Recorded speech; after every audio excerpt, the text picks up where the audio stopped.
చూడండి 1 Samuel 4 chapter 1st verse ఒకసారి చూడండి. మొదటి సమూయేలు 4వ అధ్యాయము మొదటి వచనము. 1 Samuel chapter 4 verse 1. ఇశ్రాయేలీలు ఫిలిస్తీయులతో యుద్ధము చేయుటకై బయలుదేరి ఎబెనెజరులో దిగగా ఫిలిస్తీయులు అఫేకులో దిగిరి. ఇది ర్యాండమ్ గా ప్రతి మనిషి జీవితంలో ర్యాండమ్ గా ఏం జరుగుతుందన్నది మీకు చూపిస్తున్నాను. I'm just showing you at random what happened in different people's life. Random life అనంటే ఏంటంటే మన డైలీ లైఫ్ మనం వెళ్తూ ఉంటాము. కానీ ఆ డైలీ లైఫ్ వెళ్ళిపోతూ ఉన్న దాంట్లో మనం రియలైజ్ అవ్వలేని విషయాలు ఏంటి అన్నది ఈరోజు ఎగ్జాక్ట్గా ఓల్డ్ టెస్ట్మెంట్ నుండే మీకు చూపిస్తాను నేను. I'm showing you from the Old Testament itself how random our lives also has become. ఇక్కడ ఇశ్రాయేల్ జనాంగం చూస్తే ఫిలిష్తీయులతో యుద్ధం చేయడానికి బయలుదేరేసి వెళ్ళిపోయారు. Now if you see, there was a war between Israel and Philistines at that moment.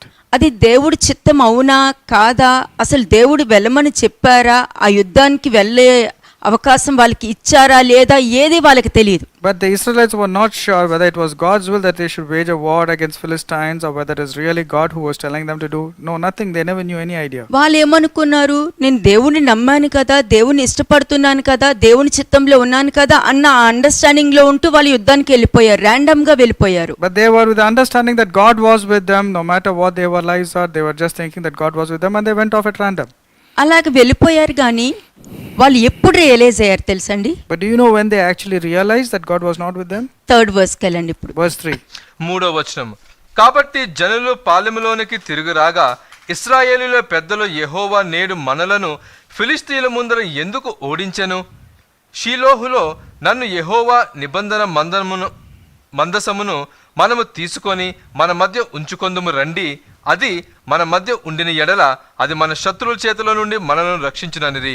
ఇక్కడ నా ప్రయాస ఏంటి, దేవుడు హృదయం ఏంటి, ఆయన ఏం కోరుకుంటున్నారు, ఏ ఉద్దేశం కలిగి ఉంటున్నారు అన్నది ఇప్పుడు ఈ రోజు చెప్పే వర్తమానంలో మీకు క్లియర్ గా అర్థమవుతుంది. Today you will understand very clearly what is the effort that you are making and what is God's will towards what you are thinking and what you are doing. మీరు ఫస్ట్ వర్స్ చూసినప్పుడు వాళ్ళు random గా వెళ్ళి యుద్ధం చేయడానికి Ebenezer దగ్గరికి వెళ్ళిపోయారు. Now it was a very random move. It was an impulsive decision that they took to go and wage a war against the Philistines. ఎందుకు వెళ్ళిపోయారంటే ఎబెనెజర్ అనే ప్లేస్ అక్కడే వాళ్ళు చాలా యుద్ధాలు గెలిచారు కాబట్టి. Because they were confident that the place Ebenezer always gave them victory, so they went to fight for that place. అందుకనే Ebenezer అనంటే సహాయపు చేయు రాయి అని అర్థం. అక్కడ Ebenezer means it's a rock that helps. ఎందుకంటే అక్కడ వాళ్ళు వెళ్ళిన యుద్ధమును చేసిన ప్రతి ప్లేస్ లో కూడా వాళ్ళకి జయం కలిగింది కాబట్టి అదే కాన్ఫిడెన్స్ తో వాళ్ళు వెళ్ళిపోయారు. మరలా they were overconfident because they were getting victory all the time and they were waging a war at Ebenezer, so they said even this time they will get a victory. కానీ sermon title చెప్తా, దేవునితో నిబంధన సంబంధము. The title is the relationship of having a covenant with God. దేవునితో నిబంధన సంబంధపు, అది ఆ కాలంలోనే కాదు ఈ కాలంలో కూడా ఉంది. Not during those times, even now the relationship of having God's covenant. ఇప్పుడు ఆ కవెనెంట్ బాక్స్ లో ఏముంది? What is there in the covenant box? యాజకుడు ఉంది, యాజకుడు ఉన్నాడు అందులో. The priesthood is there. You can see the priesthood in the ఎందుకంటే ఆ అహరోను యొక్క కర్ర అందులోనే పెట్టి ఉంచారు. because Aaron's staff was there in the ark of the covenant. రెండోది ఏముంది? ఆజ్ఞలు ఉన్నాయి.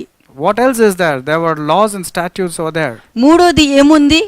శరీరము రక్తము, అంటే ఆ గిన్నె ఆ ద్రాక్షరసము తీసుకునే ఆ పానీయం చేసే ఆ గ్లాసు అందులోనే ఉన్నాయి. The bread and the cup of the covenant was also there, which takes both the bread and the blood. ఈ దినమున చూస్తే ఆ అన్నీ కూడా యేసుక్రీస్తు ప్రభువులో ఇమిడిపోయి ఈ లోకానికి రావడం జరిగింది. But now you see it is all in one place, that is the Lord Jesus Christ is the total ark of the covenant himself. కానీ ఇక్కడ ర్యాండమ్ గా చూస్తే ప్రతి చోట నాకు విజయం కలుగుతుంది కదా అని వెళ్ళిపోయారు. కానీ 3rd వర్స్ చూసేసరికి వాళ్ళు ఓడిపోయినట్టు కనపడుతుంది మనకి. They were taking things for granted that God would give them victory at that particular place. But when you see the subsequent verses 2 and 3, we find that they have been defeated very badly by the కానీ Philistines. దేవుడి చిత్తం ఏంటి తెలుసా? But do you know what was God's మీరు will there? Random గా వెళ్ళినా, నిద్రలో లెగిసినా, ఎలా వెళ్ళినా కూడా ఆయన చిత్తం జరిగించే విధంగా మిమ్మల్ని నడిపించడమే దేవుడి చిత్తం. And God's perfect will is that whatever you do, even in your sleep or conscious or unconscious, you would always do God's perfect will. అప్పుడు ఎలా ఉంటుంది తెలుసా? మీరు తీసుకున్న ప్రతి డిసిషన్ కూడా గాడ్స్ విల్ గానే ఉంటుంది. Then whatever decision you would take, it would be only God's will there. అది మొత్తం ర్యాండమ్ గానే జరుగుతుంది. And it will be a very random thing. ఎందుకంటే ఆయన శరీరము, ఆయన రక్తం యొక్క విలువ నీకు తెలుసు.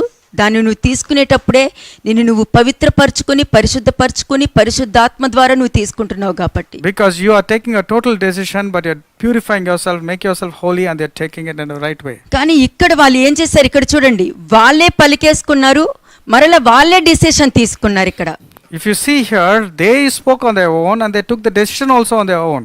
ఎలాగా? యెహోవా నేడు మనలను ఫిలిష్తీయుల ముందర ఎందుకు ఓడించెను అని ప్రశ్న వేసుకున్నారు అక్కడ. They immediately asked this question, why would we so badly defeated by the Philistines? అనుకుని యెహోవా మందసముని యుద్ధ స్థలానికి తీసుకురావాలని డిసిషన్ కూడా ఎవరు తీసుకున్నారు? యాజకులు కాదు, ఇశ్రాయేలు జనాంగం It తీసుకున్నారు. was not a decision taken by the Levites or the priests, it was a decision taken by the Israelites on their own. అందుకునే ఎందుకు నా ప్రయాస అంతా కూడా మీరు చేసే ప్రతి పనిలోనూ గాడ్స్ హ్యాండ్ ఉండాలి, గాడ్స్ ఐ అంటే ఆయన కళ్ళు మీ మీద ఉండాలి, మీరు మాట్లాడే ప్రతి మాటకి ఆయన చెవులు అప్పగించి ఉండాలి, మీ కుటుంబం ఒక దేవుని మందిరంగా మార్చబడాలి. అదే ఆయన కోరుకుంది. అది తప్పక జరగాలి, అది దేవుడి చిత్తము, మనం జరిగించవలసిందే, వేరొక ఆప్షన్ లేదు. There is no other option but to do perfect will of God and all that. That's what God desires, not your own will. కానీ ఇక్కడ ఏమన్నారు? యెహోవా నిబంధన మందసమును మనం తీసుకుని మన మధ్య ఉంచుకుందాము, అలాగ ఉంచామనుకోండి అప్పుడు మనకు జయం కలుగుతుందని వాళ్ళు డిసిషన్ తీసుకున్నారు. They took a decision on their own that they would bring the ark of the covenant of the Lord so that if perhaps God will save them from their మన enemies. శత్రువుల నుండి మనల్ని ఆయన విడిపిస్తారు అని చెప్పి మందసాన్నే తీసుకొచ్చి పెట్టారు మధ్యలో. They brought the ark of the covenant from one place to another place thinking that God would give them victory. అది ఆలోచించే ముందు ఏం జరిగిందో చూద్దాం. సెకండ్ వర్స్ చూడండి. Let us read verse 2 now. 2వ వచనం. ఫిలిస్తీయులు ఇశ్రాయేలీయుల మీద తమ్మును యుద్ధ పంక్తులుగా తీర్చుకొనగా వారు యుద్ధములో కలిసినప్పుడు ఇశ్రాయేలీయులు ఫిలిస్తీయుల ఎదుట ఓడిపోయి యుద్ధ భూమిలో ఎక్కువ తక్కువగా 4,000 మంది హతులైరి. 4,000 మంది ఇశ్రాయేలు జనాంగం చనిపోయారు. 4,000 Israelites were defeated and killed. అంటే వాళ్ళు ర్యాండమ్ గా వెళ్ళారే గాని దేవుడి చిత్తం తెలియదు. అసలు వాళ్ళు దేవుడిలో ఉన్నారా లేదో కూడా వాళ్ళకి తెలియదు అక్కడ. They do not even know whether they are there along in the will of God or not, whether they're pleasing God or not. They didn't even know that. దేవుని నిబంధనలో వాళ్ళు ఉన్నారా లేదో కూడా వాళ్ళకి తెలియలేదు. They didn't even know whether they were following the will of God or not. దేవునితో సంబంధం కలిగి ఉన్నారా లేదో కూడా వాళ్ళకి తెలియలేదు. They didn't even know whether they were having a కథ feeling or కాదు. not. It's not a story. ఇది మన life. This is our life. బయట వారు నమ్మరు, కానీ మనము మాత్రము మన కుటుంబాలకి, మన జనరేషన్స్ కి ఈ రక్తమే మనల్ని కాపాడుకుంటూ వచ్చేది, ఏది కాదు.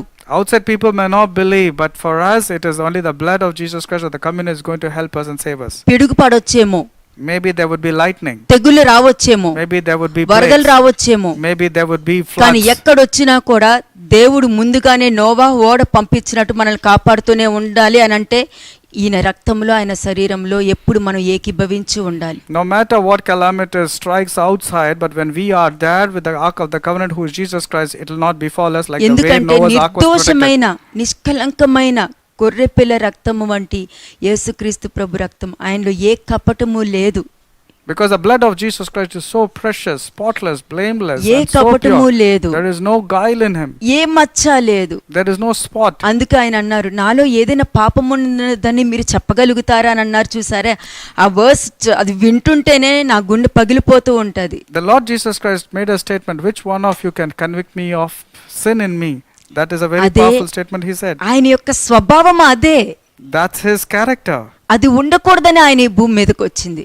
He didn't want anybody to have a wrong character. That's the reason he has come into this కాబట్టి world. ఆయన్నే మనం గెలిపించాలి. Therefore, we should always give victory to Lord తప్పక Jesus Christ. జరుగుద్ది, జరగదని అంటానికి లేదు, తప్పక జరుగుద్ది. It will definitely take place, not that it will not take place. ఎందుకంటే నేను ఎక్కువగా తీసుకున్నది ఏంటంటే పాజిటివ్ తీసుకుంటాను.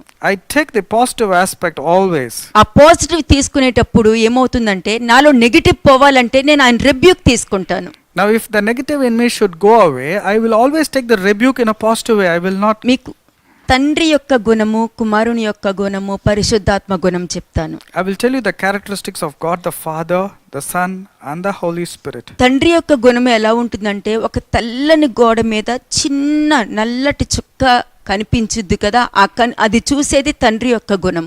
The character of the Father is in a white wall or a white background. If there is a dark spot, he sees the dark spot.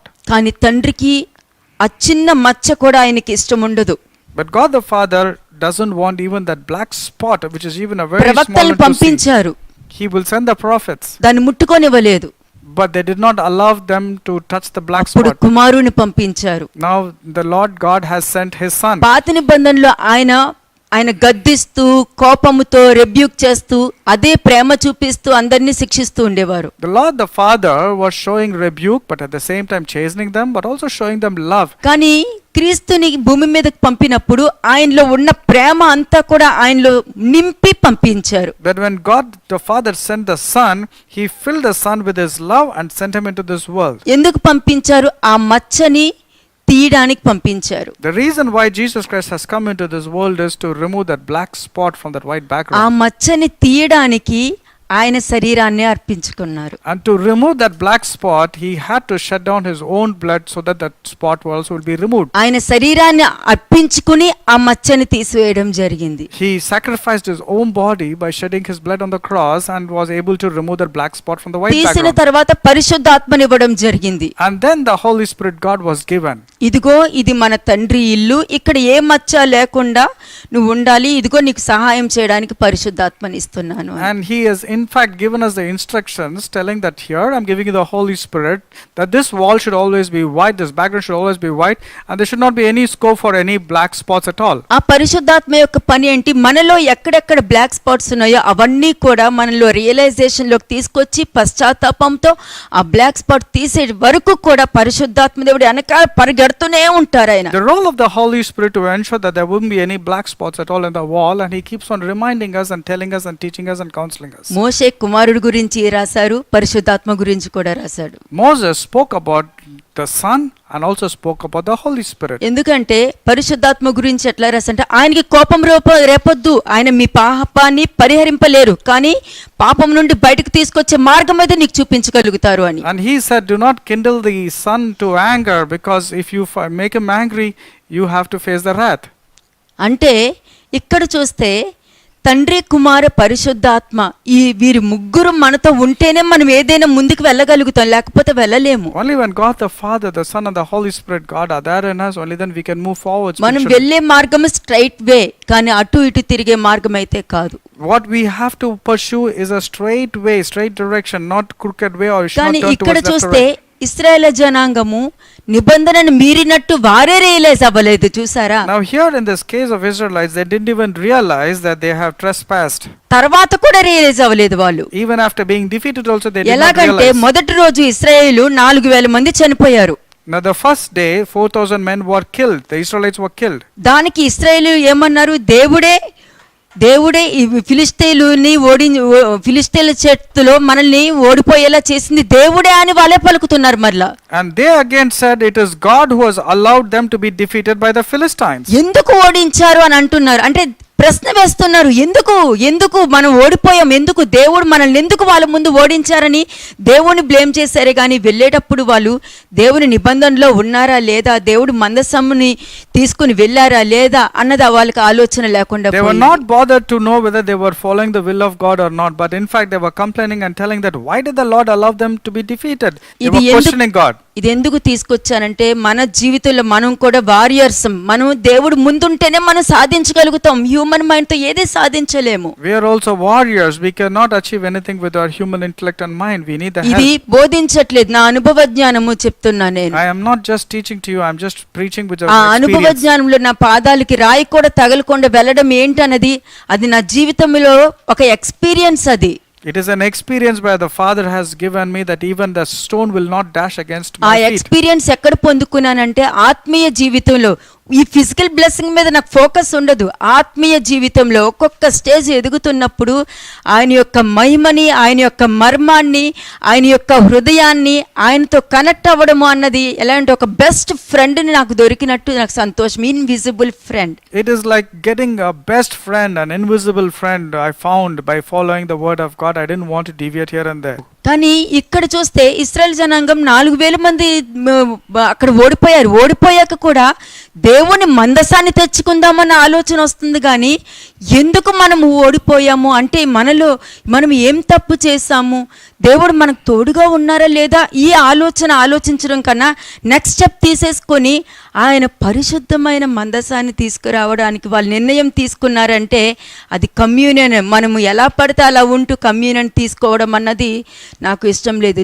మన జీవితంలో మనకున్నది అదొక్కటే వే, దాన్ని మనం వ్యర్థంగా తీసుకోకూడదు. When they were defeated and killed, they did not realize and repent. Instead, they were doing sin after sin, telling probably we did not bring out the covenant. But when we take the partake of the Holy Communion with the realization and repentance, the Lord indeed would definitely help us. కానీ ఆ దేవుని మందసాన్ని మాత్రం తెచ్చినప్పుడు పెద్ద పెద్ద కేకలు వేస్తూ తెచ్చేవారంట. But when they were bringing the Ark of the Covenant, there was so much of shouts of joy. చూడండి 1 Samuel 4:4. Let us see 1 Samuel chapter 4 verse 4. మొదటి సమూయేలు 4వ అధ్యాయము 4వ వచనము. కాబట్టి జనులు షీలోహునకు కొందరిని పంపి అక్కడ నుండి కెరూబుల మధ్య ఆసీనుడయ్యుండు సైన్యములకు అధిపతి యెహోవా నిబంధన మందసమును తెప్పించిరి. ఏలీ యొక్క 2 కుమారులైన హొఫ్నియాయును ఫినెహాసును అక్కడనే దేవుని నిబంధన మందసమునొద్ద ఉండిరి. 5వ వచనం. యెహోవా నిబంధన మందసము దండులోనికి రాగా ఇశ్రాయేలు అందరూ భూమి ప్రతిధ్వని ఇచ్చునంత గొప్ప కేకలు వేసిరి. ఎవరు ఈ ఇద్దరు యాజకులు? Who are these two priests which is mentioned? వీళ్ళిద్దరూ ఏలీ కుమారులు. These are the sons of Eli, the prophet. ఈ యాజకులు వాళ్ళని మంచి మార్గంలో దేవుని భయంలో నడిపించవలసిన యాజకులు. Now they were actually supposed to walk according to the will of God with అతి holiness. పరిశుద్ధమైన స్థలానికి వెళ్ళాలంటే భయము వణుకుతో గజగజ వణికిపోవాలి వాళ్ళు. అసలు When they have to go to the Holy of Holies, they should have so much of purity and holiness. వాక్యము లేఖనము అన్నది మీరు చదువుతున్నప్పుడు ఎలా తెలుసా, మీ ఆత్మ లోపల గంతులు వేయాలి. ఆ గంతులు వేయడం మీరు ఆ సెన్స్ చెయ్యాలి. Likewise, when you're reading the word of God, there should be so much of joy in your inner spirit, in your inner man when you're reading the word of God, and you should be in a position to sense it. ఎందుకు చెప్పగలుగుతున్నా? Why is it that I'm able to tell నీ this? ఎముకలు మాట్లాడితే యెహోవా ఉత్తముడని. Because your bones would speak that God నీ is రక్తము good, మాట్లాడుతుంది నువ్వు నిర్దోషివి అని. and your blood would speak that you are innocent. మనకి కనిపించకపోవచ్చు, కానీ దేవుని యొక్క పవర్ ఎలా ఉంటుందంటే మీ చుట్టూ, మీ కుటుంబం చుట్టూ తిరుగుతూనే ఉంటుంది. ఆ పవర్ని మీలోకి ఆహ్వానించుకోండి, తీసుకోండి దాన్ని. Let the power of Lord Jesus Christ come into you, because you may not see it because it's invisible. It's so ఇది powerful, it will take సత్యము, care of ఇది your family. సత్యము. ఎవరు నమ్మినా నమ్మకపోయినా ఇది వాక్చాతుర్యం కాదు. నేను హృదయము పరిచి మాట్లాడుతున్నా. I'm opening my heart and I'm speaking out of experience. This is not out of just empty words. దేవుడు ఉన్నారు అని ఒక నమ్మకం కాదు, సత్యం చెప్తున్నా. ఆయన హీస్ అలైవ్ అని సత్యం చెప్తున్నా. కాబట్టి మీరు ఆయనకి నమ్మకంగా ఉండండి. I'm not making a faith statement over here that God is alive, but I'm sure I have seen, I have experienced, I'm still there, He's still there, that He's alive. నిజం, ఇది సత్యం. And it is the సత్యము truth. కాబట్టి ఆయన సత్యము, ఆయన మార్గం సత్యము, ఆయన జీవము సత్యము. His life is truth, His way is truth, and He's always truth only. కానీ ఇక్కడ ఏమవుతుందంటే దేవుని ఆజ్ఞలు పాటించకుండానే, దేవునికి ఇష్టంగా జీవించకుండా పాపం చేస్తూ కూడా దేవుడు నాతో ఉన్నారు అని చెప్పుకుంటున్నారు. And having so much of sin in them also, they are still claiming that God is there with them. అంటే దీన్ని దేనికి కనెక్ట్ చేస్తున్నానంటే, వాళ్ళు యుద్ధం చేయడానికి వెళ్ళిపోయినప్పుడు దేవుడు తోడుగా ఉన్నారు, దేవుడు నాతోనే ఉన్నారు అని చెప్పి యుద్ధానికి వెళ్ళిపోయారు, కానీ ఓడిపోయారు అక్కడ శత్రుజనం ముందు. అలాగ ఉండకూడదని దేవుడు ముందుగానే మనకు వార్నింగ్ ఇవ్వటం జరుగుతుంది. They were taking things for granted that God was there with them, though they were leading a sinful life. So it's a forewarning to all of us that don't go take things for granted when you're not in the ఇది Lord. మన ముందు వచ్చింది అని అంటే దానికి అర్థం ఏంటి? If it has come to us as a warning beforehand, what does it mean? మనకి దేవుడు జాగ్రత్త అలా ఉండొద్దు అని చెప్పడానికే వాళ్ళని మనకు ఒక సాదృశ్యంగా చూపిస్తున్నారు. The Lord has given them as an example and also a warning to us so that we don't be like them. కాబట్టి దేవుని నామాన్ని ఉపయోగించుకున్నంత మాత్రాన జయం కలుగుతుందా అన్నది వాళ్ళని చూస్తే తెలుస్తుంది. So you will know whether just because you claim to be having going God in God doesn't mean that you will be victorious. దేవుని when you are not in నామాన్ని the Lord. ఉపయోగించుకోవడం వల్ల జయం ఉండదు. ఆ దేవుని యొక్క స్వభావం మనలో ఉండటం వలన ఉపయోగం ఉంటుంది. Just proclaiming the name of the Lord Jesus Christ does not give you victory, but when you have the characteristics of Lord Jesus Christ, only then you అప్పుడు can నువ్వు see victory. పలుకు, అది జరుగుద్ది. And then you speak and see for sure it will take place. ఎందుకంటే ఆయన స్వభావము, ఆయన హృదయము మీలో ఉన్నప్పుడు ఆయన ఆత్మ మీతో పాటు కలిసి ఉంటుంది When కాబట్టి. you have the characteristics of Jesus Christ, that means you are having the spirit of Jesus Christ inside you and you can speak. చూడండి ఒకసారి Numbers 10:32-36 చూడండి. సంఖ్యాకాండము 10వ అధ్యాయము 32 నుంచి 36 వచనములు. Numbers chapter 10 verses 32-36. మరియు నీవు మాతో కూడా వచ్చిన ఎడల యెహోవా మాకు ఏ మేలు చెయ్యునో ఆ మేలును బట్టి మేము నీకు మేలు చేయుదుమనెను. వారు యెహోవా కొండ నుండి 3 దినములు ప్రయాణం చేసిరి. వారికి విశ్రాంతి స్థలము చూచుటకు ఆ 3 దినముల ప్రయాణములో యెహోవా నిబంధన మందసము వారికి ముందుగా సాగెను. వారు తాము దిగిన స్థలము నుండి సాగినప్పుడు యెహోవా మేఘము పగటివేళ వారి మీద ఉండెను. ఆ మందసము సాగినప్పుడు మోషే, యెహోవా లెమ్ము, నీ శత్రులు చెదిరిపోవుదురు గాక, నిన్ను ద్వేషించువారు నీ ఎదుట నుండి పారిపోవుదురు గాక అనెను. అది నిలిచినప్పుడు అతడు, యెహోవా ఇశ్రాయేలు వేవేల మధ్యకు మరలా రమ్మనెను.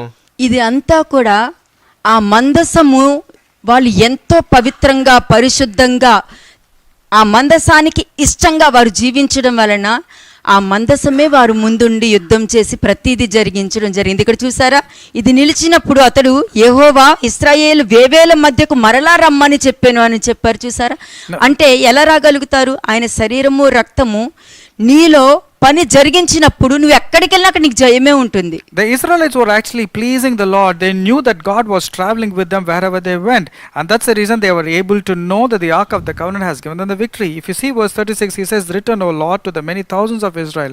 When we also have the Ark of the Covenant, that is the word of God in our lives, practicing it, we'll also have victories at all time. అంటే వీళ్ళు ఆ సమయంలో దేవునికి అనుకూలంగా ఉంటూ, ఆయన చెప్పిన మాటకి, ఆయన నిబంధన కింద ఉంటూ, ఆయనతో సంబంధం కలిగి ఉంటూ వాళ్ళు వెళ్ళడం వల్ల వాళ్ళకి ఆ జయం కలిగింది అక్కడ. The reason why they were able to be victorious at all time was the reason they were able to follow the instructions of God.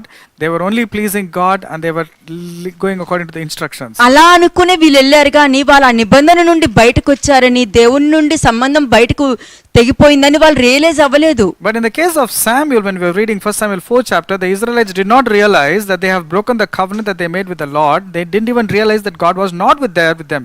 సరే, ఇశ్రాయేలు జనాంగం ఓడిపోవడానికి కారణం ఏంటి? What are the reasons that Israelites were lost? దేవుని ఆజ్ఞల పట్ల అవిధేయతతో జీవించడం వలన ఇశ్రాయేలు జనాంగం ఓడిపోయారు. ఇది ఫస్ట్ పాయింట్. ఎప్పుడు కూడా ఇది మీ జనరేషన్ వరకు కూడా గుర్తుండాలి. ఇది You have to remember all the generation, because they were not following the instructions of God. They had to be lost. కానీ నాకు ఎక్కువ బాధ ఎక్కడ కలిగింది తెలుసండి?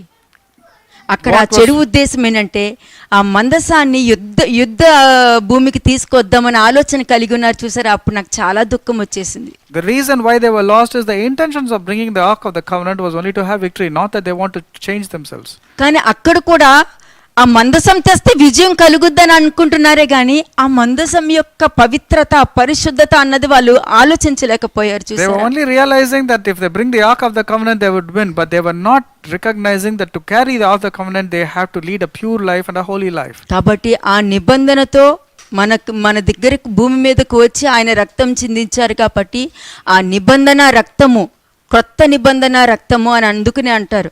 ఆ రక్తాన్ని మనము వ్యర్థపరచకూడదు. The reason why Jesus Christ shed his blood on the cross is the blood of the new covenant. Let us not neglect or be casual when it comes to the blood of Jesus Christ. ఒకవేళ వారు ఈ మందసాన్ని తీసుకొస్తే విజయం కలుగుతుంది అన్న ఆలోచన బదులు ఇంకొక విధంగా కూడా ఆలోచించవచ్చు. అండ్ ఇది నా అభిప్రాయం రాసుకున్నాను ఇక్కడ. This is my opinion.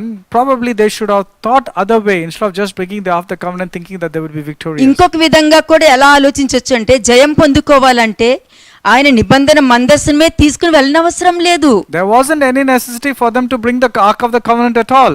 పశ్చాత్తాపపడి తమ పాపపు జీవితాన్ని సరిదిద్దుకుని ఉంటే తప్పక దేవుడు విజయాన్ని ఇస్తారు. If they would have recognized their mistakes, asked God to forgive them, repent and realize, God would have definitely relented from doing harm and given them the victory. అంటే ఆయన్ని తక్కువ చేయకూడదు, ఆయన చేతిని కొరచి చేయకూడదు. We should not think that the arm of the hand or hand of the Lord is shortened, and we should not underestimate or treat him in an ordinary way. ఎందుకంటే ఆ నిబంధనని తీసుకొస్తేనే వాళ్ళకి జయం కలుగుతుందన్న ఆలోచన కన్నా ఈ విధంగా ఆలోచిస్తే నిజంగా దేవుడు తప్పక వాళ్ళకి జయం ఇచ్చి ఉండేవారు. If they would have really repented and realized and turned towards God, God would have indeed given them a victory even before they would have brought the Ark of the Covenant. కాబట్టి ఇలా ఆలోచించుంటే వాళ్ళు బాగుండేది. మనం పశ్చాత్తాపడి ఆయన తట్టు తిరిగితే ఆయన యొక్క రక్తము, ఆయన యొక్క శరీరం తప్పక మన జీవితంలోను, మన కుటుంబంలోను, మన పిల్లల్లోను, మన జనరేషన్లోను ఈ రక్తమే కాపాడుకుంటూ వస్తుంది.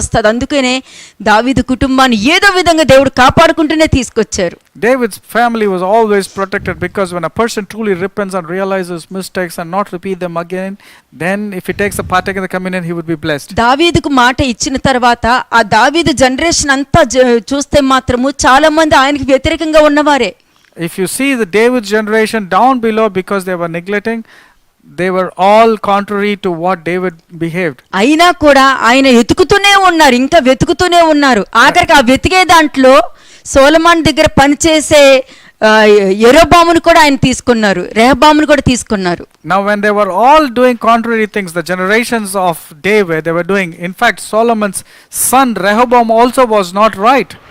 అంటే ప్రతి విషయంలో కూడా ప్రతి వాళ్ళని తీసుకుంటూ వెళ్తున్నారు. కానీ దేవుడు అనుకున్నది ఏ విధంగానైనా సరే ఆయన అనుకున్నది జరిగించేశారు. And God was indeed wanting to perform so that the genealogy of Jesus Christ would come through David, and he performed it in some way to find out a way to ఆయన జయించారు. ఆయన దావీదుకి ఇచ్చిన మాటను నిలబెట్టుకున్నారు. ఈ రోజు యేసుక్రీస్తు ప్రభు మన జీవితంలోకి రావడం జరిగింది. And whatever God had promised, the lineage came from David, and that's the reason Jesus Christ came and we were able to ఇక్కడ మీరు ఒక సర్ప్రైజ్ చూసారా? Do you see one surprise over here? వీళ్ళు ఆ దేవుని మందసము అక్కడికి వస్తే చాలు మనకి జయం కలుగుద్ది అనుకున్నారు. కానీ ఫిలిష్తీయులు వెంటనే ఆ అరుపులకి ఆ మందసాన్ని చూసి గజ గజ గజ వణికిపోయారు అక్కడ వాళ్ళు.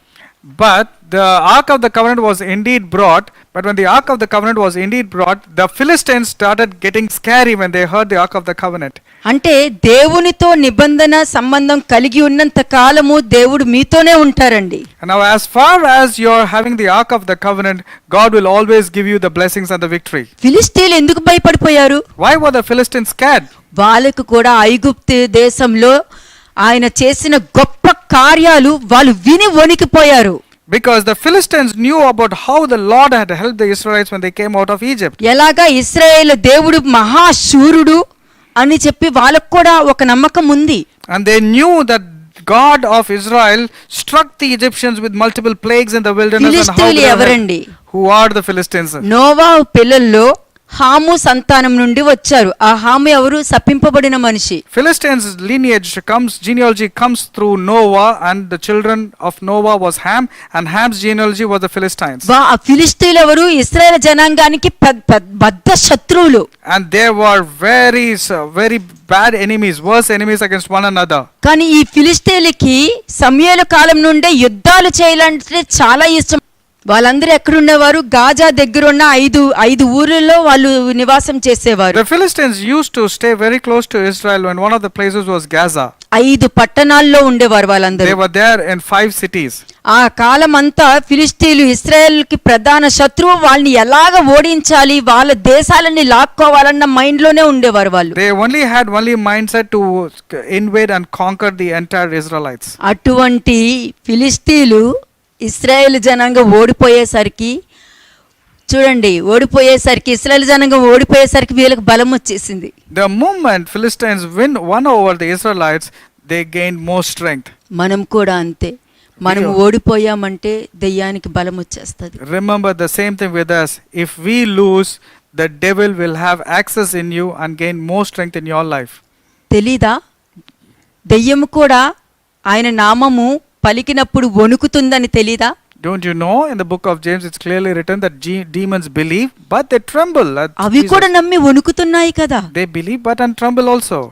వాళ్ళు చెప్తున్నారు దేవుని కుమారుడని వాళ్ళు పలుకుతున్నారు. They are also telling that he is the son of God. కాబట్టి ఇక్కడ చూస్తే దేవుని మందసము తీసుకువస్తున్నారు అనేసరికి వీళ్ళు వణికిపోయి భయపడిపోయారు. ఎందుకంటే ఆ మందసం యొక్క విలువ వీళ్ళకి తెలిసింది, ఫిలిష్తీయులకు తెలిసింది, కానీ వాళ్ళకి తెలియలేదే. The Philistines knew the importance of the Ark of the Covenant, though Israelites did not know. So that's why they were scared when they came to know that the Ark of the Covenant entered into the కానీ ఇశ్రాయేలు జనాంగము దేవునికి దూరమైన విషయం వాళ్ళు మర్చిపోయారు. వారే కాదు, వాళ్ళ యాజకులు కూడా But మర్చిపోయారు. Israelites and the priests and Levites, everybody forgot that God had departed from Israelites. ఎందుకంటే యాజకులు వాళ్ళే కదా ఇశ్రాయేలు జనాంగాన్ని నడిపించాలి. Because it is the Levites or the priests should lead the people of Israel. ఇక్కడ హిఫ్నీ ఫినెహాసు వాళ్ళు ఇశ్రాయేలు జనాంగాన్ని నడిపించడానికి వాళ్ళని యాజకుల కింద పెట్టింది అక్కడ. And Eli's sons, Hophni and Phinehas, were subsequently appointed as priests. వాళ్ళు ఎవరు? వారికి దైవ ప్రత్యక్షతే లేదు. But they did not have any vision and they didn't have any reason. వారితో దేవుడు మాట్లాడలేదు. And God was not indeed speaking to the sons. అందుకనే ఇశ్రాయేలు జనాంగం మందసం తీసుకురండి అంటే వాళ్ళు ఇద్దరు వెళ్ళిపోయి అంత పరిశుద్ధ మందిరంలోనికి వెళ్ళిపోయి తీసుకుని వచ్చేయడం జరిగిందంటే ఒక్కసారి ఆలోచించండి. So when the people of Israel said bring the Ark of the Covenant, they didn't even think and they did not use the protocol. They just went and brought the Ark of the Covenant. చూడండి పౌలు ఏమన్నాడు చూడండి, 1 Corinthians 11:23. ఇక్కడ main point నేను చెప్పడానికి వచ్చింది, నేను మీకు అప్పగించిన దానిని ప్రభు వల్ల పొంది తిని. The main point which I want to emphasize what Paul was telling is, for I received from the Lord that which I also delivered to you. ఇది ఆ యాజకులకు ఉండాలి. అంటే దేవుని నుండి ఈ ప్రత్యక్షత నాకు వచ్చిందని పౌలు చెప్పారు చూసారా, ఆ ప్రత్యక్షత ఆ యాజకులకు ఉండాలి. దేవుడు చెప్పిన తర్వాతే వాళ్ళు జరిగించాలి. And what revelation that Paul had got, even the priest should get the revelation that they have received from the Lord. ఇది అక్కడ ఆ ఇద్దరు యాజకులకు కూడా దైవ ప్రత్యక్షత లేదు. But Phinehas and Hophni did not have any revelations from the Lord. అందుకని వాళ్ళు అలా ఉన్నారు కాబట్టి వీళ్ళు కూడా దేవుని మీద ఆ భయం లేకుండా వాళ్ళు యుద్ధానికి వెళ్ళిపోయారు. అక్కడ ఓడిపోవడం జరిగింది. ఓడిపోయాక మందసమే తెచ్చుకోవాలన్న ఆలోచనలోకి వచ్చేసారంటే అక్కడ వాళ్ళు జ్ఞానము లేదు, వివేకము లేదు, గ్రహింపు లేదు. There was no understanding, no wisdom, no knowledge. They were blindly just following whatever the people were telling. They did not have any revelations from God as to what has to be done regarding the Ark of the Covenant. నేను ఏం చెప్తున్నానంటే ఇక్కడ దైవ ప్రత్యక్షత లేని ఆ ఇద్దరు యాజకులే కదా ఇశ్రాయేల్ జనాంగాన్ని నడిపిస్తున్నారు. వారు నడిపించడం వలనే కదా వాళ్ళందరిలో ఫెయిల్యూర్ రావడం జరిగింది. కాబట్టి ఇక్కడ పౌలు ఎలా నడిపించాడు? పౌలు ప్రతిదీ కూడా దేవుని దగ్గర నుంచి ఎలా ప్రత్యక్షతలు పొందుకుని అక్కడ ఆ జనాంగాన్ని కొరింథీయులు నడిపించారు, ఎఫిషియన్స్ నడిపించారు, గలీషియన్స్ నడిపించారు, ఎంతమంది జనాంగాన్ని నడిపించారు అన్నది మనం చూడగలుగుతాం ఇక్కడ. Now we see two different characteristics of priesthood here. Hophni and Phinehas did not have any revelations from God.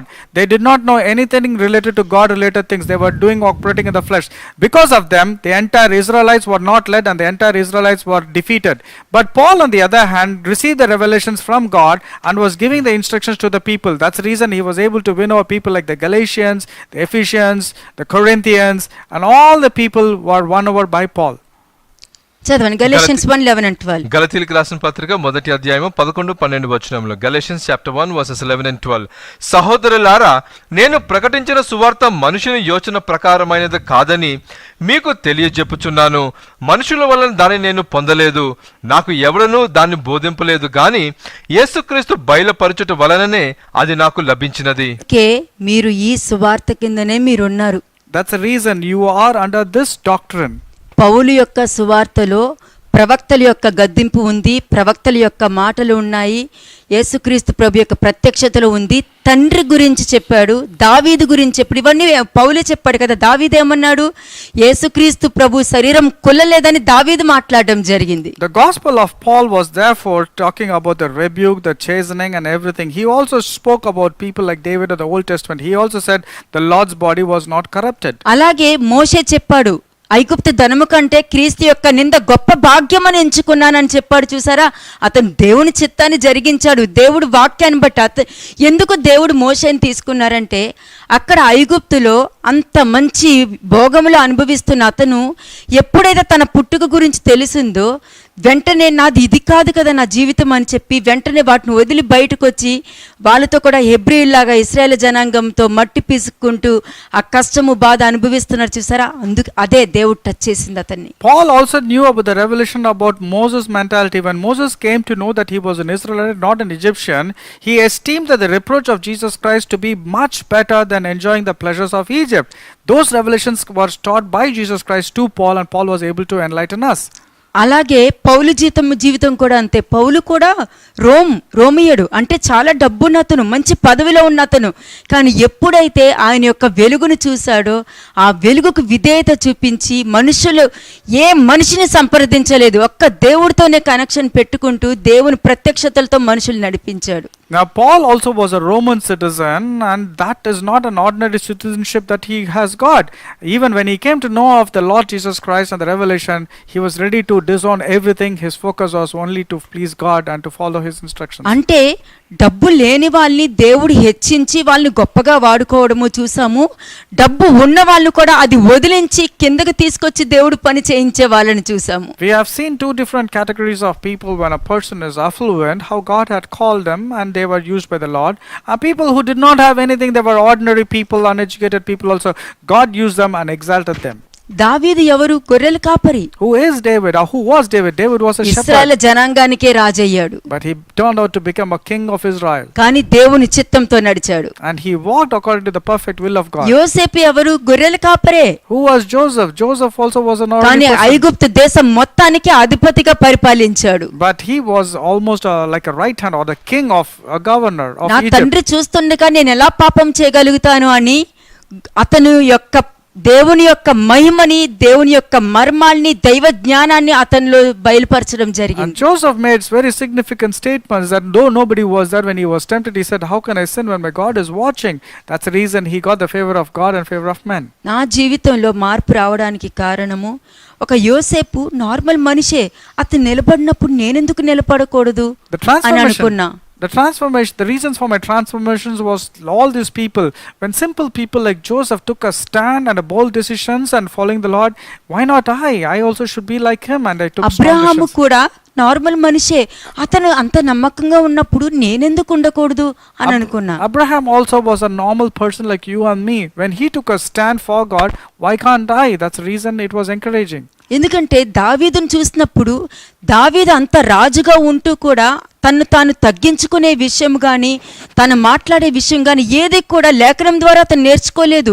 దేవుని మీద ప్రేమ సరైన మార్గంలో అతను నడిపించింది. David also was a shepherd boy as stated earlier, but he did not learn from any college or any school or any teachers. It was directly from God, and he behaved wisely in so many occasions. అబ్షాలోము తరుముతున్నప్పుడు అతను అక్కడ ఉండొచ్చు, కానీ అక్కడ ఉండటం వల్ల అనేక మంది ఇశ్రాయేలు జనాంగం కూడా చనిపోతారన్న బాధతో అతను ఆ ఊరి నుండి పారిపోవడం జరిగింది.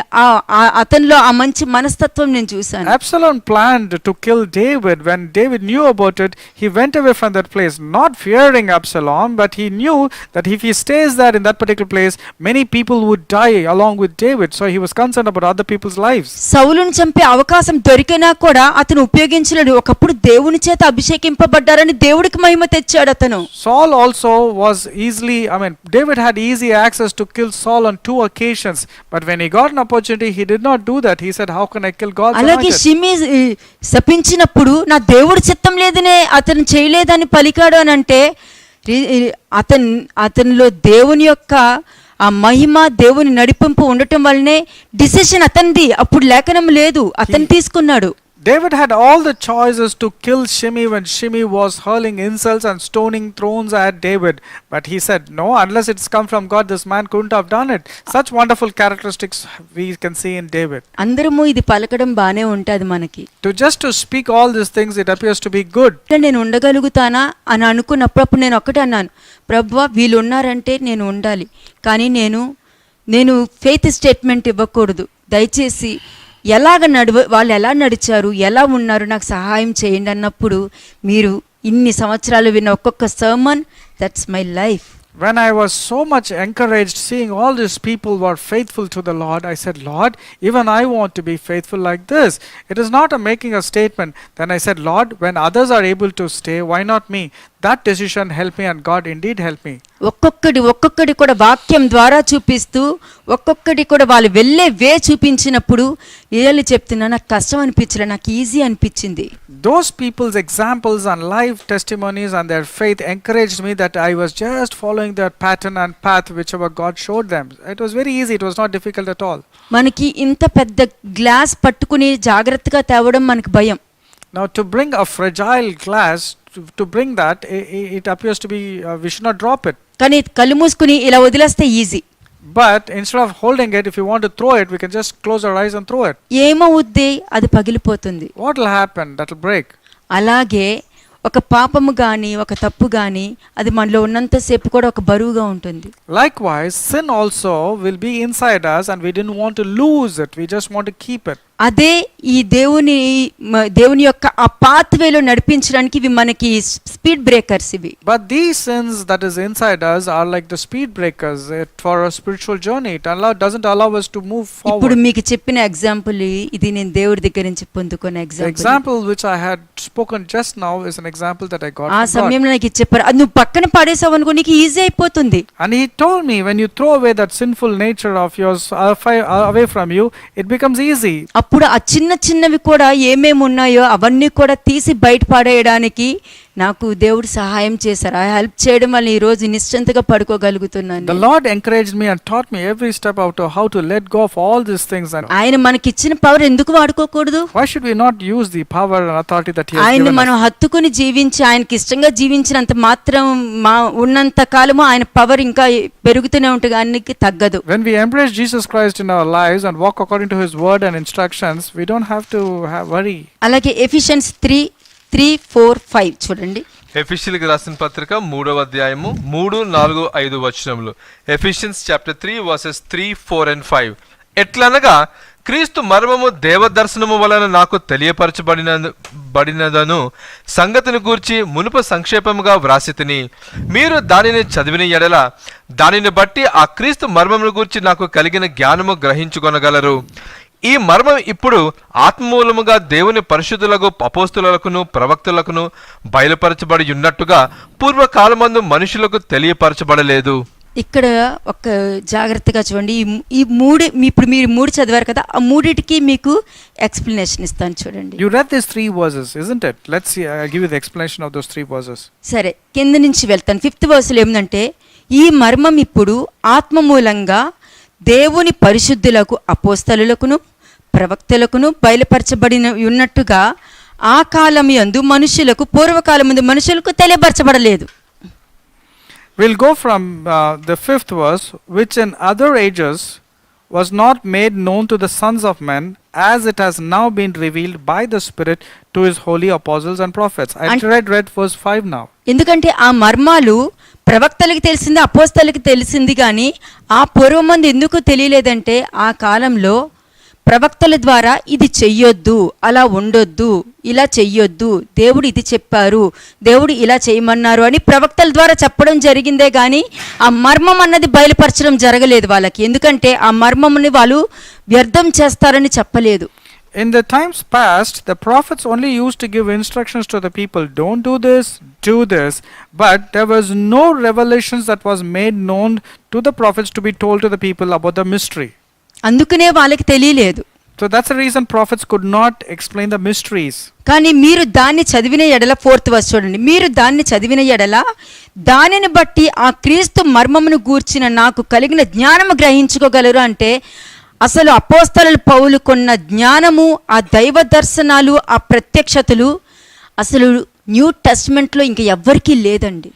Now in verse 4, by which when you read, you may understand my knowledge and the mystery of Christ. It was only Paul who had so beautifully written or unrevealed all the mysteries pertaining to Christ. అది ఎలా తెలుస్తుంది? గ్రహించడం వల్ల తెలుస్తుంది. చదివితే అన్నారు. చదవడం అంటే ఏంటి తెలుసా? దాన్ని గ్రహించి చదవడము. Reading means just not reading, it's to understand or learn before reading. అందుకే ఫిలిప్ వెళ్ళి ఆ నపుంసకుడిని అడుగుతాడు, నీకు అర్థమైందా అని అడుగుతాడు. Philip goes and asks this eunuch, are you able to understand what you're reading? నాకు ఎలా తెలుస్తుంది? నన్ను నడిపించే వాళ్ళు, నాకు అర్థం చేసే వాళ్ళు ఉంటేనే కదా నాకు అర్థమవుతుంది అని అంటాడు. And immediately the eunuch says, how will I understand unless somebody explains to me? అదే దేవుని జ్ఞానము. That is exactly what is called as God's wisdom. ఈ మర్మము ఉన్నది ఉన్నట్టు మాట్లాడితే ప్రతి వారు కన్నులు తెరవబడతాయి. Now when this revelation has been revealed to the people, people's eyes will be enlightened. అలాగే Acts 22 verse 17. Acts 22 verse 17. అపోస్తల కార్యము 22వ అధ్యాయము 17వ వచనము. అంతట నేను యెరూషలేమునకు తిరిగి వచ్చి దేవాలయములో ప్రార్థన చేయుచుండగా పరవశుడనై ప్రభువును చూచితిని. అపోస్తలు పౌలు దేవుని చూడగలిగాడు. That means Apostle Paul was able to see God. యెరూషలేముకు తిరిగి వచ్చి దేవాలయంలో ప్రార్థన చేయుచుండగా పరవశుడనే ప్రభువుని చూచితిని. ఆయన చిత్తము జరిగించేవారు ప్రతి వారికి కనిపిస్తారండి. Now it happened, that's the reason Paul was able to see the Lord. God will reveal himself to every person who genuinely seeks him. అలాగే యాక్ట్స్ 22:14 కూడా చూడండి. అపోస్తలుల కార్యం 22వ అధ్యాయం 14వ వచనం. Acts chapter 22:14. అప్పుడు అతడు మన పితరుల దేవుడు తన చిత్తమును తెలుసుకొనుటకును ఆ నీతిమంతుని చూచుటకును ఆయన నోటి మాట వినుటకును నిన్ను నియమించి ఉన్నాడు. ఇది ఎవరికి తెలుసా? ఇది యథార్థంగా ఆయన సత్యాన్ని నమ్మి అది సత్యానికి చెవియొగ్గి ఆ సత్య మార్గంలో వెళ్ళిపోతారు చూసారా, వాళ్ళకి చెప్తున్నారు. It is to those people who accept the word of God as it is and obey to its instructions and follows the way of the truth. To those people this is applicable. ఇక్కడ పితరుల దేవుడు తన చిత్తమును తెలుసుకొనటానికి, The God of our fathers has chosen you that you should know his will. అంటే ప్రతి వాళ్ళు దేవుని చిత్తము, తండ్రి చిత్తం ఏంటో ప్రతి వాళ్ళు తెలుసుకోవాలి. Every person must know what is the will of God. ఆ తండ్రి చిత్తం ఎవరిలో చూడగలుగుతాము? కుమారుడిలోనే చూడగలుగుతాము. How do you know what is the will of God? Only if you know about the Son. ఎందుకంటే Because ఆ he fulfilled తండ్రి the will of God. చిత్తాన్ని కుమారుడు భూమి మీదకి వచ్చి సమస్త జనాంగానికి నేర్పించారు. Because Jesus Christ fulfilled all the will of God by walking in truth. అందుకే ఆయన అన్నారు, మీరు వచ్చి నా పాదముల దగ్గరకు వచ్చి మీరు నేర్చుకోండి అని అన్నారు. That's the reason Jesus Christ said, "Come and learn from me." నా దగ్గరకు వచ్చి నేర్చుకోండి, ఎందుకంటే ఆయన మాదిరి, ఆ మాదిరే దేవుడి చిత్తము. And that example of Jesus Christ is the perfect will of God. కాబట్టి ఆ చిత్తాన్ని మనమే తెలుసుకోవాలి. And we should know what is God's will in our life. అప్పుడు ఆ నీతిమంతుని మనం చూడగలుగుతాం. ఆయన Then we will నీతిమంతుడు. able to see the righteous one. ఆయన నోటి మాట వినుటకు నిన్ను నియమించి ఉన్నాడు అని వాక్యం చెప్తుంది. Then he says, "For you, the Lord God has called you to ఆ know this." నోటి మాట వినటానికి అంటే ఆయన స్వరం వినడానికి మీ అందరిని ఆయన నియమించుకుంది అక్కడ. The Lord God has selected you so that you will know his perfect will. ఆయన మాట వినడానికి, ఆయన చెప్పింది చేయడానికే అందరిని నియమించుకుంది. The Lord God has selected us so that we will know the will of God. ఇది ప్రత్యక్షతలు అంటే. This is exactly what is called as ఈ mysteries. ప్రత్యక్షతలన్నీ అపోస్తలులు పౌలుకున్నాడు కాబట్టి ఆ ప్రవక్తలది నేర్పించడము, అపోస్తలులు నేర్పించడము, ప్రతిదీ కూడా సమస్త జనాంగానికి నేర్పించుకుంటూ వెళ్ళాడు. Apostle Paul, after getting the mysteries and revelations, was going and teaching every person about the truth. కానీ ఇక్కడ 1 సమూయేలు 4:4 చూడండి, ఆ యాజకుల విషయం మళ్ళీ ఇంకొకసారి చదవండి.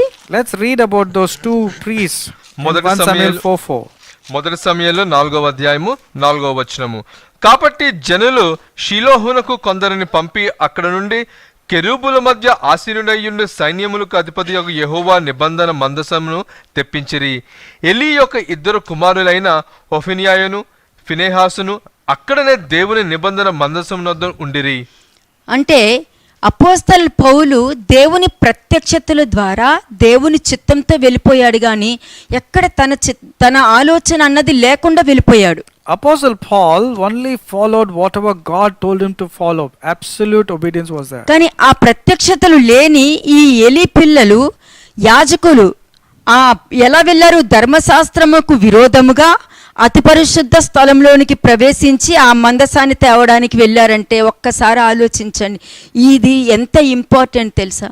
But on the other hand, when you see Hophni and Phinehas, the sons of Eli, was trespassing the requirements of law, and they went very casually and brought the ark of the covenant. ఆయన రక్తాన్ని, ఆయన శరీరాన్ని ఇస్తున్నప్పుడు ఎంత పరిశుద్ధంగా, ఎంతో పవిత్రంగా ఉండాలి.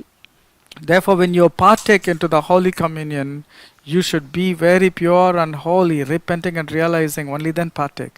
కాబట్టి ఇక్కడ మందసము కూడా వాళ్ళు ఎలా తీసుకున్నారు? మందసము ఒక చెక్క పెట్టెలాగా వాళ్ళు ఆలోచించారు కాబట్టి ఆ మందసాన్ని తెమ్మన్నారు వాళ్ళు. They saw the ark of the covenant as a wooden box, and that's the reason they said, "Bring the wooden box." అంటే వారిలో ఉన్నది ఏంటి? దేవుని శక్తిని గుర్తించని విశ్వాసం.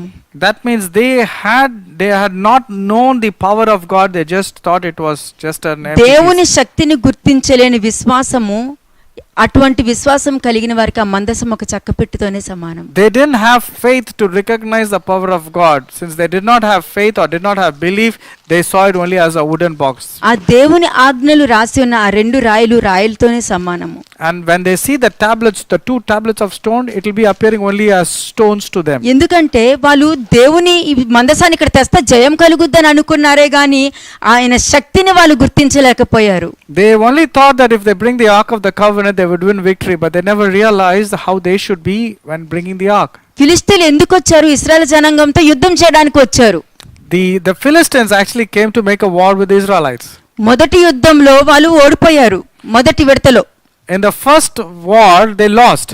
కానీ ఇంకా మిగతాది ఉంది, చెయ్యాలి కదా. There were other paths also, other war was continuing. రెండోది ఎందుకు చేయడానికి వెళ్ళారు? You know why the second war was waged? ఆ మందసం కోసం వెళ్ళారు. They went for the covenant. అదే దేవుడు మనకిచ్చిన అధికారాన్ని అపవాది లాక్కుంటానికి వస్తాడన్నది గుర్తుంచుకోండి. Now never forget this. The devil comes after us to take off the covenant that we have with God. ఎప్పుడు మర్చిపోదు. అందుకనే ఆయన యొక్క రక్తాన్ని, ఆయన యొక్క శరీరానికి యొక్క విలువ అందరికీ తెలియాలి. అది తీసుకునేటప్పుడు చాలా చాలా పరిశుద్ధమైనది, పవిత్రమైనది అని చెప్పడానికే ఆ కాలంలో వాళ్ళు ఏం తప్పు చేశారా అన్నదా ఆ పాయింట్లు తీసుకురా మీ ముందు పెట్టడం జరిగింది. That's the reason these things are enlightened to you, so that what all mistakes the people have done in the Old Testament, so that we don't repeat them. కానీ ఫిలిష్తీయులు ఇశ్రాయేలులో దేవుడు సర్వశక్తి కలిగిన దేవుడిగా వాళ్ళు తలించారు వాళ్ళు. But the Philistines knew the importance and the significance of the Ark of the Covenant. They knew about God also. చూడండి 1 Samuel 3:9 and 10. మొదటి సమూయేలు 3వ అధ్యాయము 9-10 వచనములు. 1 Samuel chapter 3 verses 9 and 10. నీవు పోయి పండుకొమ్ము, ఎవరైనను నిన్ను పిలిచిన ఎడల యెహోవా నీ దాసుడు ఆలకించుచున్నాడు, ఆజ్ఞ ఇమ్మని చెప్పుమని సమూయేలుతో అనగా సమూయేలు పోయి తన స్థలమందు పండుకొనెను. తరువాత యెహోవా ప్రత్యక్షమై నిలిచి ఆ రీతిగా సమూయేలు సమూయేలు అని పిలవగా సమూయేలు నీ దాసుడు ఆలకించుచున్నాడు, ఆజ్ఞ ఇమ్మనెను. ఇలాగ దేవుడు మీతో మాట్లాడాలి అనంటే ఆ రక్తము, ఆ శరీరము పవిత్రంగా మీరు తీసుకున్నప్పుడు, మీ హృదయము మీ శరీరము పవిత్రపరచబడినప్పుడు ఇదిగో ఇలాగ వినిపిస్తుంది మీకు స్వరం. When you purify your hearts by realizing and repenting and turn towards Lord, you also will be in a position to hear God speaking to you. ఆయన స్వరము వినడం కూడా దేవుడు ప్రత్యక్షత. అప్పుడు మీ ద్వారా మాట్లాడుతూ మీరు ఏం చెయ్యాలో ఆయన చిత్తం మీకే చెప్తారు. Even God speaking to you also is one of the important revelations, that God when he speaks to you, you will understand what you should do. అలాగే 1 Samuel 4:9 verse చూడండి. మొదటి సమూయేలు 4వ అధ్యాయము 9వ వచనం. 1 Samuel chapter 4 verse 9. ఫిలిష్తీయులారా ధైర్యము తెచ్చుకొని వారు మీకు దాసులైనట్టు మీ హెబ్రీయులకు దాసులు కాకుండా బలాఢ్యులై యుద్ధము చేయడని చెప్పుకొనిరి. ఎందుకు ఈ మాట వాళ్ళకు వచ్చింది? Why did they say this statement? Why did the Philistines say this? ఎందుకు వచ్చింది తెలుసండి? వాళ్ళు 1 Samuel 4:3లో వాళ్ళు అన్నారు చూసారా, దేవుడు వాళ్ళ ముందు మనల్ని ఎందుకు మనం ఎందుకు ఓడిపోయేటట్టు చేశారు, ఫిలిష్తీయుల ముందు మనం ఎందుకు ఓడిపోయాము అని అన్నప్పుడు వాళ్ళు రియలైజ్ అవ్వలేదు, దేవుడు మనతో లేరే, దేవుడు మందసము నుండి మనం బయటకు వచ్చేసాం, నిబంధన నుండి బయటకు వచ్చేసాం, దేవుడు మనకు తోడుగా లేరే అని ఆలోచించి వాళ్ళు మందసం తేకుండా అక్కడ పశ్చాత్తాపడుంటే వీళ్ళకి బలం వచ్చేది కాదు. In verse 3, why did the Lord allow us to be defeated by the Philistines? They were asking this question, but instead they did not realize, repent and turn towards Lord. Because they were asking this particular question, the Philistines got the strength and telling, fight like never before. Otherwise they wouldn't have got the strength from. మరి ఎందుకు ఇంత బలం వచ్చింది? Why did the Philistines get the strength so much? వీళ్ళు గుర్తించారండి ఆయన శక్తిని. Because the Philistines were able to recognize about the వీళ్ళు importance of the power of గుర్తించారండి God. వాళ్ళ దగ్గర దేవుడు లేరని. The Philistines recognized that God is not there with the people of Israel. అందుకనే వీళ్ళు మీరు బలం పొందుకోండి మనకే జయమని ధైర్యంగా చెప్పుకున్నారంటే వీళ్ళు గ్రహించారు ఇశ్రాయేల్ దగ్గర దేవుడు లేరని. That's the reason the Philistines were able to tell, let us gather strength and fight with these people. అందుకే చెప్తున్నాను, మీ వీక్నెస్ ఎవ్వరికి తెలియనివ్వద్దు, ముఖ్యంగా బయటికి తెలియనివ్వకూడదు. Therefore, let not your weakness be made known to any person, నేను మీకు especially చాలా to no సార్లు one. నేర్పించా, మీ హృదయంలో ఏముందో అపవాదికి తెలియదు. What is running in your heart, the devil doesn't know. తెలీదు. He కానీ doesn't know. అది తెలుసుకోవడానికి రాళ్ళు ఇసురుతూ ఉంటాడు. But to make you know, come out of whatever you're thinking, he'll provoke you, he will entice you, he will throw వాడు stones. వదలడు, వాడు ఎవరిని వదలడు, రాళ్ళు ఇసురుతూనే ఉంటారు, కానీ నువ్వు రాళ్ళు తిరిగి కొడుతూనే ఉండాలి. Now you should not give up when he is throwing stones. You should defend and also throw stones back at him so that you will come off. కానీ మన ముఖ కవలికను బట్టి వాడు కనిపెట్టేస్తాడు. But based on your facial expressions, he will recognize that whatever stones he's throwing, it's working on వీళ్ళు you. ఎలా కనిపెట్టారు? మరి first వాళ్ళు మందసాన్ని తేలేదు, తేకముందు వాళ్ళు ఓడిపోయారు. ఓడిపోవడం అంటేనే దేవుడు వాళ్ళ దగ్గర లేనట్లు లెక్క. వీళ్ళు మళ్ళా తెస్తున్నారంటే దేవుడు లేనప్పుడు మందసం తెచ్చినా కూడా ఉండదు అని వాళ్ళు గ్రహించి మీ బలం తెచ్చుకోండి అని ఇక్కడ ఫిలిష్తీయులు చెప్పడం జరిగింది. Like if you compare the Philistines to be Satan, Philistines knew that God had departed from the people of Israel. That's the reason they wanted to bring the Ark of the Covenant. The moment they knew that God was not there with the people of Israel, they gathered more strength. కాబట్టి రెండోది ఏంటంటే తెలుసా, వాళ్ళకున్న శక్తే ఈ మందసము, దాన్ని మనమే తీసుకెళ్ళిపోతే. So the Philistines also recognize their only strength is the Ark of the Covenant, and if we capture the Ark of the Covenant, what will happen then? The Philistines were thinking, దేవుడు మీకు ఇచ్చిన పిలుపుని దొంగతనం చేయకుండా చూసుకోండి. let not the devil come and snatch away your call that God has called you with. దేవుడు మీకు ఇచ్చిన అధికారాన్ని దెయ్యం దొంగతనం చేయకుండా Let not the చూడండి. demon come and steal away the authority and power దేవుడు which God మీకు has given ఇచ్చిన you. ఆశీర్వాదాన్ని వాడు దొంగతనం చేయకుండా చూడండి. Let ఎందుకంటే not the devil- దొంగతనం చేస్తాడు, కానీ devil- మీరు పశ్చాత్తాపంతో నిలబడితే వాడు 7 ఇంతలకి తీసుకొచ్చి మీ చేతిలో పెట్టాలి. The devil is also a robber. He steals away the blessings. But remember, when you truly repent and realize, Proverbs 6:31 comes into play. When the devil steals, he has to come down and shell time 7 times more. అందుకే ఇశ్రాయేలు జనాంగము దేవుని సన్నిధికి దూరం అయిపోయారు. That's the reason people of Israel were far away from the presence of the Lord. ఎలాగ దూరం అయ్యారు? పాపము చేసి దూరం అయ్యారు. It's only the sin and trespasses and transgressions that had ఆ made them far యాజకులు away కూడా from అదే God. పాపంతో ఉన్నారు కాబట్టి ఆ యుద్ధంలోనే వాళ్ళు చనిపోయారు. Not only the people of Israel, even the Levites and the priests were also in the sin. That's the reason their battle was lost. దేవుడు వారికి విజయాన్ని ఇస్తారన్న భ్రమలో ఉన్నారు. అంటే ఇదివరకు విజయం ఇచ్చారు కదా వాళ్ళకి, అలా అనుకుని వాళ్ళు ఆ భ్రమలో ఉండి ఓడిపోయారు. They were taking things for granted that God was there with them and God will give them victory. That's ఈ the reason రోజు they lost. నేను మీ అందరినీ ఒక మాట చెప్తున్నా, I want to say one thing important to you. దేవునితో సంబంధం రోజు రోజుకి పెరగాలి. Your relationship with God and to the word of God should increase substantially every day, but it should not reduce. అది పెరుగుతున్న కొద్దీ నీ ఫిజికల్ లైఫ్, నీ కుటుంబం కూడా సంతోషంతో పెరుగుతూనే ఉంటుంది. ఇది సత్యము. As your spiritual status keeps increasing every day, your financials and your family also everything will go up in a good way. దేవుడు ఇచ్చింది అది నీ దగ్గర ఉంటుంది, ఎవరు లాక్కెళ్ళలేరు. And what God has given to you, nobody can snatch it away from you. కాబట్టి దేవుని నుండి విడదీయరాని బంధము మనం ఎప్పుడు ఏర్పరచుకోవాలి. We should always be sure that we should not be separated from the love of Christ, and that should be a bond. గతంలో ఇదివరకు దేవునితో మంచి సంబంధం కలిగి ఉంటే సరిపోదు. It is not about your past relationship with God is important. How is ఇప్పుడు the relationship ఎల్లప్పుడూ today? నిత్యము దేవునితో మనకు మంచి సంబంధాలు కలిగి ఉండాలి. At all times, even today, your relationship with God should be very good. దేవునితో మంచి మంచి మంచి సంబంధము లేకపోవటం వలననే దేవుని మందసము వారి మధ్య ఉన్న ఫిలిష్తీయుల చేతిలోకి వెళ్ళిపోయింది. The relationship with Israelites with God was not good. That's the reason the Ark of the Covenant was taken away by the Philistines. వెళ్ళిపోవడమే కాదు, ఇశ్రాయేలీయుల చేతిలో 30,000 మంది చనిపోయారు కూడా. Not ఇశ్రాయేల్ only that, జనాంగం first 4,000 people died, and then later on 30,000 people died. ఇశ్రాయేలుతోనే యుద్ధం చేశారు వాళ్ళు. And they fought with the Israelites again. దేవుని మందసం దగ్గరికి వచ్చేసరికి భయపడ్డారు వాళ్ళు. But when it came to the Ark of the Covenant, they were scared. సర్వశక్తిమంతుడని నమ్మారు. They believed that God is supreme. రెండో పర్యాయంలో ఆ మందసం కోసం యుద్ధం చేశారు, ఆ మందసాన్ని తీసుకుని And the వెళ్ళిపోయారు. second time, the reason why Philistines waged a war against the Israelites to capture the Ark of God, and they 1 Corinthians 11:27-30. మొదటి కొరింథీయులకు రాసిన పత్రిక 11వ అధ్యాయము 27 నుంచి 30 వచనములు. కాబట్టి ఎవడు అయోగ్యంగా ప్రభువు యొక్క రొట్టెను తినునో లేక ఆయన పాత్రలోనిది త్రాగునో వాడు ప్రభువు యొక్క శరీరమును గూర్చియో రక్తమును గూర్చియో అపరాధియగును. కాబట్టి ప్రతి మనుషుడు తను తాను పరీక్షించుకొనవలెను. అలాగ చేసి ఆ రొట్టెను తిని ఆ పాత్రలోని త్రాగవలెను. ప్రభువు శరీరమని వివేచింపక తిని త్రాగువాడు తనకు శిక్షావిధి కలుగుడికే తిని త్రాగుచున్నాడు. ఇందువలననే మీలో అనేకులు బలహీనులను రోగులనై ఉన్నారు, చాలా మంది నిద్రించుచున్నారు. 31-32. 31-32 వచనములు. అయితే మనలను మనమే విమర్శించుకునే ఎడల తీర్పు పొందకపోదుము. మనము తీర్పు పొందిన ఎడల లోకముతో పాటు మనకు శిక్షావిధి కలగకుండానట్లు ప్రభు చేత శిక్షింపబడుచున్నాము. ఈ రోజు ఆ మందసాన్ని తిరిగి మరలా మనం పొందుకోవాలి.